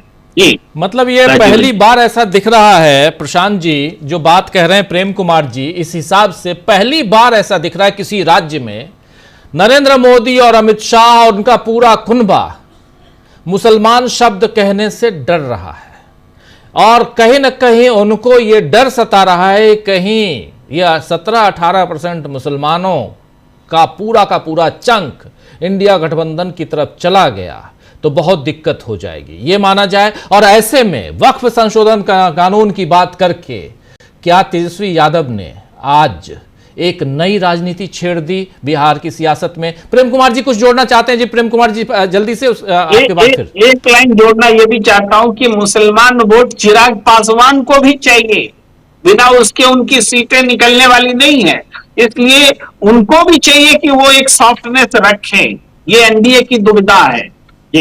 जी प्रशांत जी क्या है ये मामला, और ये उसी दिन तय हो गया था मुस्लिम बोर्ड का मामला, वक्फ बोर्ड का मामला, वक्फ बिल का मामला, जब ललन सिंह ने लोकसभा में वक्फ बिल के पक्ष में स्पीच दी थी। और उसी दिन तय हो गया था कि बिहार का जो जनमानस है वो कैसे उसको देखेगा। तो वो परमानेंट जो नुकसान होना था नीतीश कुमार को, वो उसी दिन हो गया था जब उनकी पार्टी के मंत्री ने इस वक्फ बिल को डिफेंड करते हुए ऐसा भाषण दिया था जो बीजेपी के लोग भी ना करें, तो तभी तय हो गया था। तो उसमें कोई अगर मगर बचा नहीं है। अब बहुत ही कहीं लोकल इक्वेशन कैंडिडेट के होते हैं, उसका कहीं थोड़ा बहुत बेनिफिट मिलेगा तो मिलेगा, अदरवाइज बिहार में जो ट्रेंड होगा वो उसका नुकसान जो है बीजेपी के साथ खड़े होने का चिराग पासवान को मिलेगा, उपेंद्र कुशवाहा को मिलेगा और नीतीश कुमार को तो मिलेगा ही, क्योंकि इन्हीं के मंत्री वहां पे भाषण देकर जो है डिफेंड कर रहे थे। तो वो संदेश बड़ा डाउन द लाइन बड़ा क्लियर है वहां पे। दूसरी बात देखिए, जो मुद्दों की बात है इलेक्शन में, अभी भी तेजस्वी यादव ने या इंडिया गठबंधन ने मुद्दों पर अपनी पकड़ रखी है बना के। बिहार सेंट्रल इशू जो बिहार के चुनाव का अब निकल कर आ रहा है वो नौकरी है और बिहार की खुशहाली है। एनडीए इसको पकड़ नहीं पाया अभी तक। जैसा आपने कहा ना कि महिलाओं को 10,000 रुपये ट्रांसफर करके वो बैठ गए, कोई रोड मैप बिहार का नहीं है। बिहार में जो व्यक्ति 30 साल का राजीव जी, उसको तो याद नहीं है ना कि लालू प्रसाद यादव की सरकार कैसी थी, अच्छी थी कि बुरी थी जी। और वो 18% है, 19% है उसका वोट। तो वो युवा है, वो लाठियां खा रहा है, उसके पेपर लीक हो रहे हैं। अभी जब मैं बिहार में था और पटना में मैं कहीं जा रहा था, फुलवारी शरीफ जा रहा था पटना से, और शेयर्ड ऑटो में था और जानबूझ के मैं पब्लिक ट्रांसपोर्ट पे चलता हूँ ताकि जरा लोगों से बात हो। 2 छात्राएं थी वहाँ पे हमारे साथ, और दिल्ली से गए हुए एक प्रोफेसर साहब भी हमारे साथ थे। और वो महिलाएं जो है वो टीचर की वैकेंसी निकली थी, उसका इम्तिहान देने आई थी और वो 2 साल के बाद निकली थी। अब उसका वो छात्राएं बता रही थी कि पेपर लीक एक इंडस्ट्री बन चुकी है बिहार के अंदर। अब देखिए, युवा जो है, जो रोज शाम को 50, 60, 100 युवा इकट्ठा अपनी साइकिलों से जाते हैं कोचिंग में, इम्तिहान की तैयारी करते हो, आपस में बात भी करते हैं। वो अपने आप में एक समाज बन चुका है और वहाँ पेपर लीक बड़ा मुद्दा है, वहाँ नौकरियां बड़ा मुद्दा है और हमेशा से बिहार में बड़ा मुद्दा रहा है। दिल्ली में भी जो कंपटीशन के इम्तिहान होते हैं या इलाहाबाद में, लखनऊ में, कहीं भी होते हैं, वो भी बिहार के छात्रों से ही उनकी कोचिंग की दुकानें चल रही यहाँ पे भी। तो कहने का मतलब ये कि तेजस्वी यादव ने एक मुद्दे को वहां पे स्थापित कर दिया है। वोट चोरी एक मुद्दा बना है और दूसरा मुद्दा जो नौकरियां और वेलफेयर बिहार का है वो है, और वो बिहार के चुनाव को ड्राइव कर रहा है, क्योंकि वो जो युवा है वो सोशल मीडिया पे भी है, वो वोकल भी है, वो समाज में उसकी आवाज दूर तक जा रही है। मोदी जी ने जैसा अभी कहा, वो रील भी बनाता है वो जी, तो रील बना के भी अपनी बातें कह रहा है। तो ये बिहार में एक जो है विमर्श जो है वो हावी है। बीजेपी और मोदी साहब अभी इस पे प्रयोग कर रहे हैं, कभी घुसपैठिया लाते हैं, कभी वो अपनी माता जी का लाते हैं गाली दी, कभी वो ऑपरेशन सिंदूर लाते हैं, लेकिन वो तय नहीं कर पा रहे कि बिहार का चुनाव एनडीए किस एक मुद्दे पर तय लड़ेगा। यहाँ पे महागठबंधन थोड़ा सा आगे है, काफी आगे मैं कहूंगा, क्योंकि उनका मुद्दा बड़ा क्लियर है, राहुल गांधी का भी और तेजस्वी यादव का भी, सामाजिक न्याय, नौकरियां, और इसी मुद्दे पर बिहार का चुनाव होने जा रहा है। जी राजीव जी, बिल्कुल बिल्कुल। लेकिन प्रशांत जी एक बात यहाँ पे और है कि क्या आपको यहाँ वक्फ की जब बात हम लोग चर्चा कर ही रहे हैं, वक्फ पे ही आपने अपनी बात भी रखी, एक छोटी सी बात जो बिल्कुल महीन सी लाइन जो दिखाई देती है, उसमें ये जो पूरा, जहां आज कटिहार में इन्होंने इस बात की घोषणा की है, इसके विरोध की घोषणा, क्योंकि खुले तौर पे अभी तक किसी ने नहीं की थी इस चुनाव में, इसको कैसे देखते हैं अगर एक लाइन में कहा जाए, फायदा या नुकसान? इसमें देखिए, जो फायदा उनको होना था वो हो चुका है, लेकिन इससे नुकसान नहीं होगा, बल्कि वो कंसोलिडेट होगा। ये उन्होंने टारगेट करके कहा है कि ओवैसी जो है ज़्यादा वोट उनके ना वो डैमेज कर पाए, लेकिन बाकी बिहार में ओवैसी की एक वो केवल सीमांचल तक उनका प्रभाव है, लेकिन वो बाकी बिहार में भी उसकी स्थिति वैसी नहीं होगी। क्योंकि मैं आपको एक एग्जांपल अपना बताता हूँ, 2018 में बिहार में 8 जगह कर्फ्यू लगे थे, नवरात्र के दिनों में दंगे हो गए थे, जुलूस निकला तलवारें लेकर और उन्होंने मुस्लिम इलाकों में घुस के जुलूस ने और मस्जिदों के सामने डीजे वीजे बजाया था, उस पर प्रतिक्रिया हुई थी। 8 जिलों में कर्फ्यू लगा था। उसके बाद मैं बिहार गया था, उन 8 जिलों में गया था। पूरा जो मामला था वो केवल प्रशासन की लापरवाही से और बहुत इंजीनियर्ड मामला था। समाज का कोई उसमें न योगदान था न प्रतिक्रिया थी। तो बिहार का समाज अभी भी वो ऐसा सांप्रदायिक नहीं है जैसा कि बीजेपी बनाना चाहती है चुनाव जीतने के लिए। जी राजीव जी, आप कैसे देखते हैं जयशंकर जी, इस वक्फ का मामला बिहार में सांप्रदायिक ध्रुवीकरण की कोशिश तो ज़रूर होगी, घुसपैठिया का नाम ले रहे हैं, अल्पसंख्यकों मुसलमानों का नाम नहीं। और तीसरी यहाँ महत्वपूर्ण बात कि इस बार नीतीश बाबू की पार्टी ने मात्र 4 मुस्लिम कैंडिडेट्स को मैदान में उतारा है, मात्र 4। कैसे देखा जाए इसको? और इन सब के बीच तेजस्वी यादव का वक्फ शब्द लेके आना अपने आप में कानून बन चुका है, उसके अपने मायने हैं। सुप्रीम कोर्ट में अभी इस पर सुनवाई बाकी है, अभी जो फैसला आया है वो अंतरिम फैसला है। और आज ही नए सीजेआई के लिए रिकमेंडेशन दे दिया गया है। वर्तमान सीजेआई ने ऑलरेडी चिट्ठी लिख दी है कि नए सीजेआई, अगले सीजेआई को जस्टिस सूर्यकांत के रूप में मैं उनको रिकमेंड करता हूं। जो प्रोसेस है वो सारी चीज़ें चल रही हैं। 3 सप्ताह की बात है, मात्र 3 सप्ताह और हैं नए ये पुराने सीजेआई जस्टिस गवई, इनके बाद जस्टिस सूर्यकांत आ जाएंगे सीजेआई के रूप में। सब कुछ सामने है, चुनाव तब तक बीत चुका होगा। वक्फ आज है, सामने है, मुस्लिम वोटर्स सामने हैं, 17-18% मुसलमानों की आबादी सामने है, और इन सब के बीच नीतीश बाबू के मात्र 4 कैंडिडेट। कैसे देखते हैं? राजीव जी, मैं यही कहने जा रहा था। देखिए, टेलीपैथी की हो सकती है, मैं अभी यही नोट कर रहा था जी कि सबसे बड़ी बात, देखिए, वक्फ कानून तो है ही, उसका विरोध जितना हो रहा किया है तेजस्वी ने, ये अपने आप में बड़ी बात है और हिम्मत की बात है।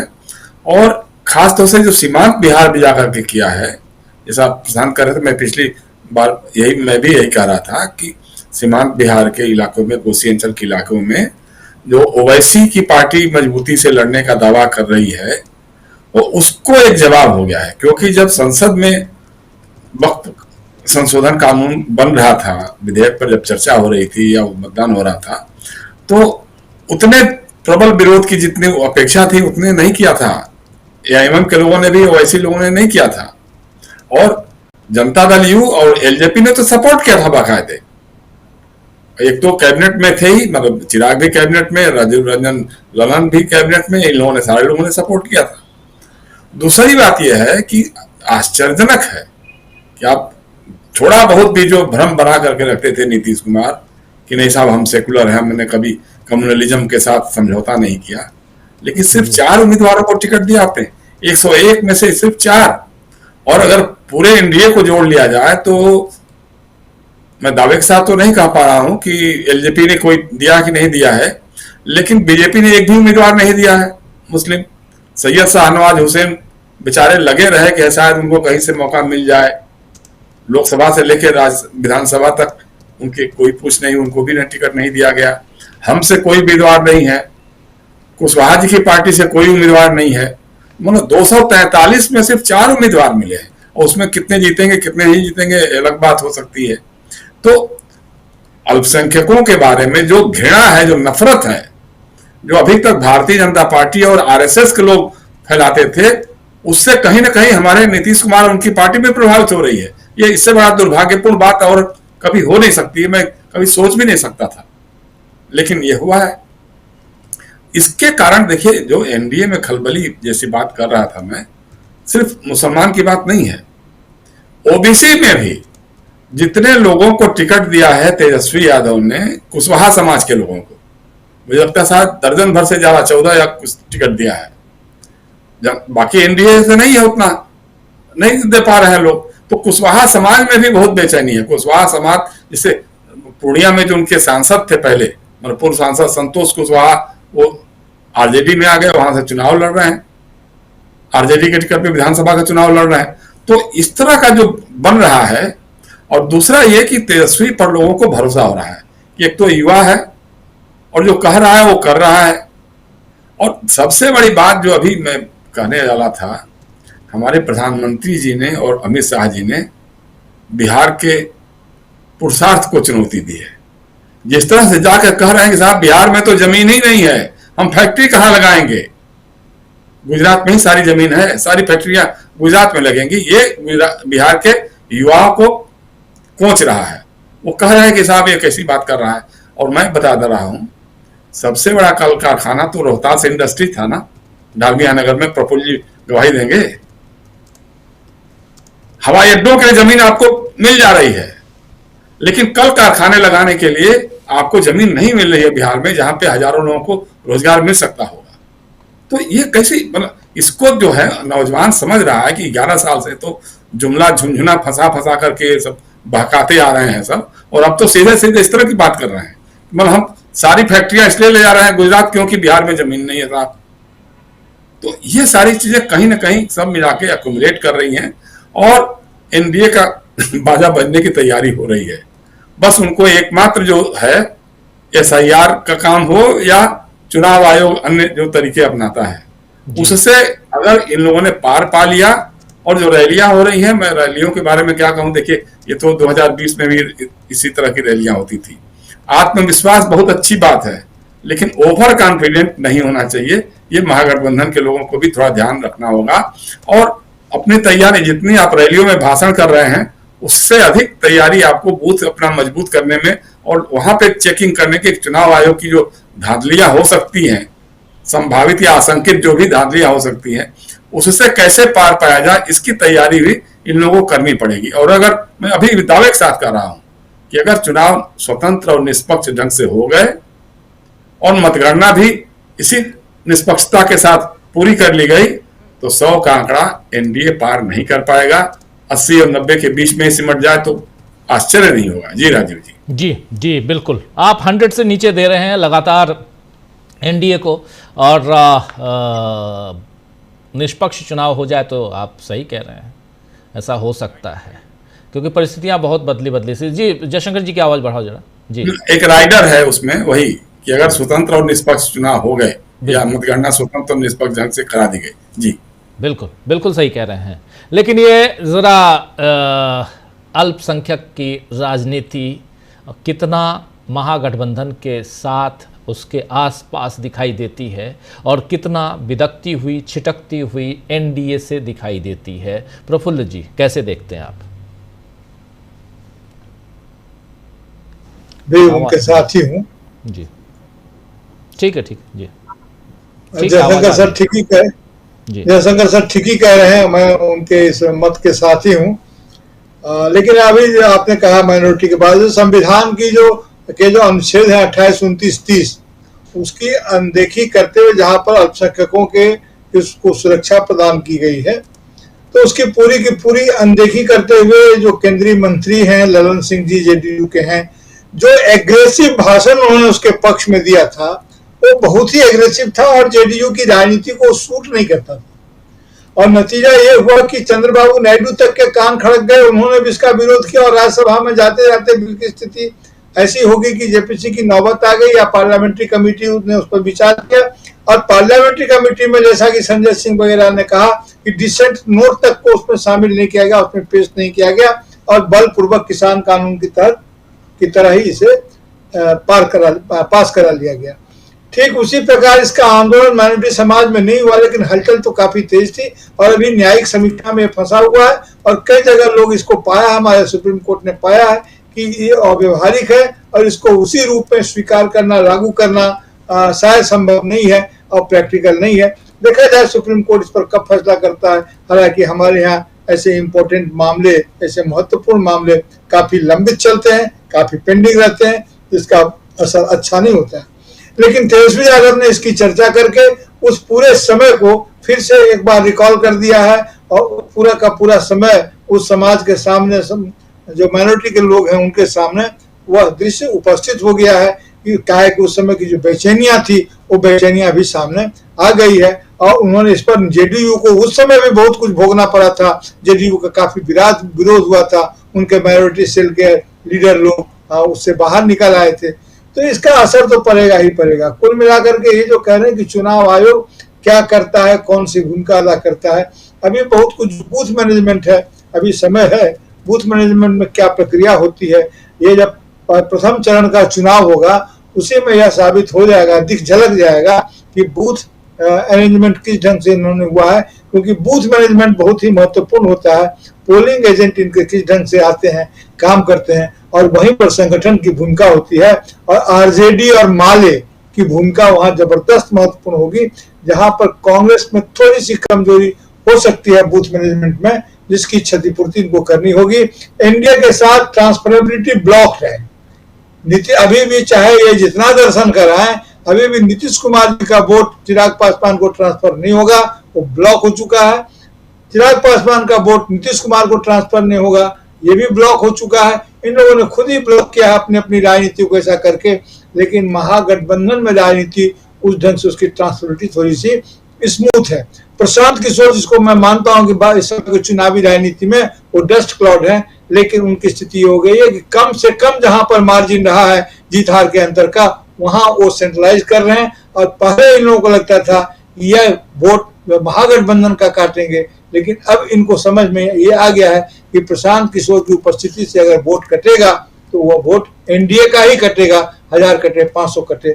और ये इसके लिए ही इनके मन में इतनी जबरदस्त बेचैनी है, जिसको ये जुगाड़ कह रहे हैं, जिसके लिए इनको आशंका हो रही है कि ये चुनाव हम लोग हार जाएंगे, हम लोग सत्ता को टिकाए नहीं रख पाएंगे। तो अभी बहुत कुछ होना है, लेकिन जो हो रहा है उससे यही संकेत उभर रहे हैं। सर जी क्लोजिंग कमेंट के लिए आना चाहता हूं। अमलेंदु जी, आप कैसे देखते हैं यहाँ पर पूरा, अगर बिहार की राजनीति में जातीय समीकरणों को देखा जाए तो फिर एनडीए बनाम महागठबंधन, इस बार महागठबंधन मजबूत दिखता है जरा। ईबीसी, बिल्कुल राजीव जी, उप मुख्यमंत्री, एनडीए के मुकाबले महागठबंधन काफी ज्यादा मजबूत दिखाई पड़ता है। और सीधा सीधा राजीव जी, अगर जातीय समीकरणों को देखा जाए, हालांकि उधर चिराग पासवान जुड़ गए हैं तो इधर मुकेश सहनी जुड़ गए हैं, तो इसको देखा जाए। लेकिन यहाँ जो महत्वपूर्ण बात है राजीव जी, वो यही है कि जुड़ कोई किसी के साथ जाए, वोट ट्रांसफर होगा कि नहीं होगा, बात यहाँ पे आती है। एनडीए में वोट ट्रांसफर की स्थितियां दिखाई नहीं पड़ रही हैं, महागठबंधन में वोट ट्रांसफर की स्थितियां हैं और पूरा महागठबंधन वोट ट्रांसफर कराएगा एक दूसरे को, इसके लिए वो एकजुट है। जबकि ये स्थितियां एनडीए में दिखाई नहीं पड़ती हैं। चिराग पासवान अपना वोट ट्रांसफर नहीं कराएंगे नीतीश कुमार को, नीतीश कुमार अपना वोट ट्रांसफर नहीं कराएंगे चिराग पासवान को, नीतीश कुमार अपना वोट ट्रांसफर नहीं कराएंगे बीजेपी को, बीजेपी का वोट नीतीश कुमार को नुकसान पहुंचाएगा। ये सारी चीजें सामने आ रही हैं। और अगर राजीव जी एनडीए एकजुट होकर लड़ेगा और अगर ये कहा जाए कि साहब बीजेपी अपना वोट ट्रांसफर नीतीश को कराएगी और नीतीश अपना वोट ट्रांसफर कराएंगे बीजेपी को, तो ये किसी हाल में होना नहीं हो। अगर ऐसा होता है तो फिर नीतीश कुमार किसी भी हाल में कुछ नहीं बन पाएंगे। ये नीतीश कुमार अपने पॉलिटिकली डेथ वारंट पर सिग्नेचर कर देंगे अगर वो अपना वोट ट्रांसफर बीजेपी को कराते हैं। तो ये नीतीश कुमार समझते हैं इस बात को अच्छे तरीके से, और मुझे लगता है कि ये परिस्थितियां वहां दिखाई पड़ती हैं एनडीए के बीच में। बाकी आप लोग जाएंगे जमीन पे तो वहां जाकर और देखेंगे, मैं तो यहाँ से बैठकर जो देख पा रहा हूँ जो चीजें चल रही हैं, जिस तरीके से आपस में लोग बातचीत करते हैं, सोशल मीडिया पर करते हैं, कुछ मित्र हैं जो बिहार के कोने कोने में उनसे फोन पर बातचीत होती रहती है, उस सब के आधार पर मैं ये बात कह सकता हूं कि एनडीए में वोट ट्रांसफर नहीं होगा, एक दूसरे को निपटाने का खुला खेल होगा, जबकि महागठबंधन एकजुट होकर चुनाव लड़ेगा, वोट ट्रांसफर भी कराएगा और मुद्दों के आधार पर, जातीय समीकरणों के आधार पर भी मजबूत समीकरण जो है वो महागठबंधन का ही दिखाई पड़ता है। जी जी, कल पारवेजगंज में बीजेपी कार्यालय में बुलाई गई थी महिलाएं कि पर्व है, छठ का समय है, आइए आप लोगों को साड़ियाँ दी जाएंगी और कुछ पैसे भी दिए जाएंगे, त्यौहार का समय है। महिलाएं गई, काफ़ी संख्या में गई थी, इंतज़ार करती रहीं, उनको कुछ नहीं मिला। फिर जिस कुर्सी पर बैठी थी वही 2-2 कुर्सी उठाकर चली आईं महिलाएं। विरोध के स्वर को मजबूत करते हुए 2-2 कुर्सियां प्लास्टिक की सिर पे उठाए हुए, वो तस्वीरें वायरल हो रही हैं काफ़ी। हम लोगों के यहाँ आप उस तस्वीर के साथ शॉर्ट्स देख सकते हैं। मैं आज देख रहा था, बड़ी हंसी आई कि साड़ियाँ और रुपए के लिए बीजेपी के कार्यालय में बुलाया गया। ये महिलाओं ने कहा है, मैं अपनी तरफ से कुछ नहीं कह रहा हूँ। बीजेपी के लोगों को लग सकता है कि अपनी तरफ से कुछ भी नहीं कह रहा हूँ। बुलाया गया था, महिलाओं के बयान हैं, मैं प्रूफ कर सकता हूँ। और नहीं मिला तो कुर्सियाँ उठा के ले आईं। ये बिहार है, महिलाएं सशक्त हैं, पैसे लेकर भी वोट किसी और को दे सकती हैं क्योंकि उनका अपना स्वाभिमान है। चलिए देखेंगे आप लोगों की बात, और ख़ासकर जयशंकर जी, चूँकि बिहार में काफ़ी पत्रकारिता उन्होंने की है जयशंकर जी ने, इसलिए भी, और हम सब लोग कहीं ना कहीं बिहार से जुड़े हुए हैं, और ख़ासकर मैं और प्रफुल्ल जी तो बिल्कुल ही, बाकी पैदा हुआ मैं बिहार में, पला बढ़ा बिहार में, तो बिहार की राजनीति को, सियासत को कहते हैं ना कि बिहार में बच्चा पैदा होते ही सियासत को समझने लगता है, तो थोड़ी बहुत समझ बिहार की सियासत मुझे भी है। आगे देखते हैं, जब हम लोग धरातल पे आएंगे तो और भी बहुत कुछ समझ के आप तक पहुंचाएंगे दोस्तों, बहुत कुछ है। बहुत बहुत शुक्रिया जयशंकर जी आपका, बहुत बहुत शुक्रिया प्रफुल्ल जी, प्रशांत जी, हमलिंदु जी और प्रेम कुमार जी हमारे साथ जुड़े थे। आप सबका बहुत शुक्रिया, बहुत धन्यवाद इस चर्चा में बने रहने के लिए, बहुत बहुत धन्यवाद। आप तमाम साथियों, आप सबका भी शुक्रिया अदा करता हूँ। परमार बाबूलाल जी